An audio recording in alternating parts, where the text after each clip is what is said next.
Dr. Yogesh Taneja, Urologist and General Surgeon in Gurugram. Hello friends, I am doctor Yogesh Taneja. मैं गुड़गांव में एक मूत्र रोग विशेषज्ञ के रूप में कार्यरत हूँ। I am a senior urologist practicing in Gurgaon in science Siddhi hospital and अवाइस हॉस्पिटल। तो आज हम बात करेंगे प्रोस्टेट यानी गदूद एनलार्जमेंट के बारे में। क्या होता है प्रोस्टेट, कैसे बढ़ जाता है, इसका ट्रीटमेंट ऑप्शंस क्या हैं और इससे हमें कितनी डरने की आवश्यकता है। सबसे पहले होता क्या है प्रोस्टेट।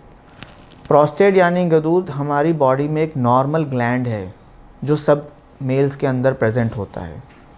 इसका मेन फंक्शन हमारे सीमन के वॉल्यूम को बढ़ाना है। जो हमारा सीमन होता है उसमें 50 to 60% जो सिक्रीशंस हैं वो प्रोस्टेट की तरफ से ही आती हैं।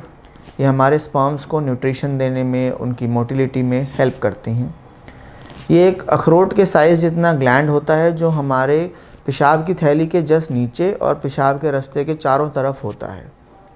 ये हर मेल में है जैसा मैंने बताया, और ये हर मेल का बढ़ता है उम्र के साथ। अब ये उम्र के साथ बढ़ रहा है तो इसमें ऐसी कोई घबराने की बात नहीं है, ये सबके साथ है और सबके साथ ही होगा। ये जैसे जैसे 50 से ऊपर हमारी उम्र होती है तो इसके सिम्टम्स यानी ये जैसे जैसे बढ़ता है हमारे को सिम्टम्स आने शुरू होते हैं। क्या होते हैं प्रोस्टेट एनलार्जमेंट के सिम्टम्स। जब गदूद बढ़ता है तो हमारा पेशाब का रास्ता सिकुड़ने लगता है। पेशाब का रास्ता सिकुड़ता है यानी नैरो डाउन होता है तो हमें यूरिन बार बार लगना, यूरिन का फ्लो धार कम हो जाना, ये सब महसूस होता है। धार कम होने से हम ज़ोर लगा के पेशाब करते हैं तो किसी किसी को उसकी वजह से हर्निया डेवलप हो जाना। ज़ोर लगा के पेशाब करने से पेशाब पूरा खाली नहीं कर पाते, पेशाब की थैली में पेशाब बच जाता है तो हमें ऐसा महसूस होता है पेशाब करने के बाद कि हमें तो दोबारा जाना पड़ेगा, पेशाब की थैली पूरी खाली नहीं हुई। अब पेशाब अगर ठहराव होगा कहीं भी तो उसमें इन्फेक्शन हो सकता है। जैसे हम आम भाषा में बात करें तो बहता हुआ पानी साफ़ और रुका हुआ पानी हमेशा गंदा होता है। तो अगर यूरिन स्टेसिस होगा या ठहराव होगा, चाहे वो प्रोस्टेट की वजह से हो रहा है, तो वहाँ पे इन्फेक्शन होने के चांसेस होते हैं। प्रोस्टेट एनलार्जमेंट से हमें कितना डरने की आवश्यकता है। हमें बिल्कुल भी डरने की आवश्यकता नहीं है, क्योंकि प्रोस्टेट एनलार्जमेंट एक नॉर्मल एजिंग प्रोसेस के साथ है। ये ऐसी चीज़ है जो सभी के साथ है, सबके साथ होगी। हम चाहें तो इसको थोड़ा बहुत प्रिवेंट भी कर सकते हैं। कैसे? जैसे जैसे प्रोस्टेट बढ़ रहा है तो हमारे को रात में बार बार पेशाब आएगा, तो हम शाम को 6 बजे के बाद अपना पानी का इंटेक कम कर दें। हम ऐसे ड्रिंक्स लेना कम करें जिससे पेशाब की थैली इरिटेट होती है, जैसे caffeinated drinks, alcohol, any form of tobacco consumption. इनसे जैसे जैसे पेशाब की थैली का इरिटेशन कम होगा हमारे सिम्टम्स में थोड़ा सुधार आएगा।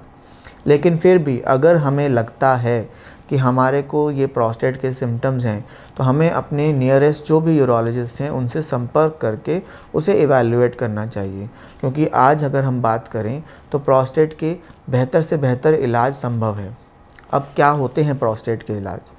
प्रोस्टेट के इलाज 2 तरीके से किया जाता है, मेडिसिन या फिर सर्जरी। आज बेहतर दवाइयाँ होने से मेजॉरिटी पेशेंट्स मेडिसिन को रिस्पॉन्ड करते हैं। हर पेशेंट में सर्जरी की आवश्यकता नहीं होती। सर्जरी की कुछ स्पेसिफिक इंडिकेशंस होती हैं, जैसे अगर किसी को दवाई काम नहीं कर रही तो उसे ऑपरेशन की आवश्यकता नेचुरली पड़ेगी, या फिर उसके साथ कोई कॉम्प्लिकेशंस अटैच्ड हैं, जैसे अगर प्रोस्टेट के साथ बार बार इन्फेक्शन हो रहा है डिस्पाइट कि वो दवाई ले रहे हैं तब भी, या फिर उसके कारण किडनीज़ पे असर आ रहा है, क्रिएटिनिन बढ़ रहा है, किडनी फेलियर में जा रहे हैं, तब हमें सर्जरी करनी, या ब्लैडर में स्टोन बन रहा है, या फिर कोई हर्निया डेवलप हो रहा है। दीज आर सर्टेन इंडिकेशन जिसमें हमें पेशेंट को दवाइयों की बजाय सर्जरी ऑप्ट करने की सलाह देनी चाहिए। अगर मरीज़ चाहता है कि नहीं मैं सर्जरी नहीं चाहता तो सबसे पहले उसे दवाइयाँ दी जाती हैं। दवाइयों का असर चेक करने के लिए सबसे दवाई शुरू करने से पहले एक फ़्लो टेस्ट और दवाई शुरू करने के 7 से 10 दिन बाद एक यूरिनरी फ़्लो टेस्ट किया जाता है। अगर कोई पेशेंट मेडिसिन को रिस्पॉन्ड कर रहा है तो उनको अपने यूरोलॉजिस्ट से रेगुलर चेकअप कराते रहना चाहिए, ये देखने के लिए कि मेडिसिन का इफेक्ट सही चल रहा है या नहीं चल रहा। और अगर जहाँ तक हम बात करें सर्जरी की, सर्जरी में कितनी डरने की आवश्यकता है, मैं कहूँगा बिल्कुल भी डरने की आवश्यकता नहीं है। क्यों? क्योंकि आज अगर हम बात करें तो प्रोस्टेट की सर्जरी बिल्कुल ही मिनिमली इन्वेजिव प्रोसीजर होते हैं। इसमें बॉडी में कोई छेद नहीं किया जाता। ये सब पेशाब के रास्ते से टेलीस्कोप या दूरबीन डाल के जो बड़ा हुआ प्रोस्टेट है उसे निकाल दिया जाता है। और इसमें हॉस्पिटल स्टे भी 24 से 48 घंटे रहता है।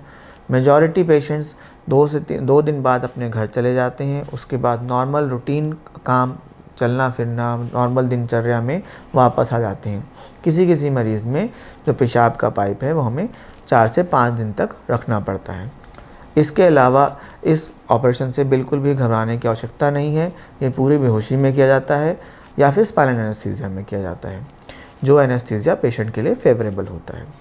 तो अगर आपको गदूद संबंधित या अन्य किसी पेशाब संबंधित कोई भी जानकारी चाहिए तो आप हमें कमेंट सेक्शन में लिख सकते हैं और हमारे को कमेंट्स करके हमें बता सकते हैं। बहुत बहुत धन्यवाद। नमस्कार। Thank for watching.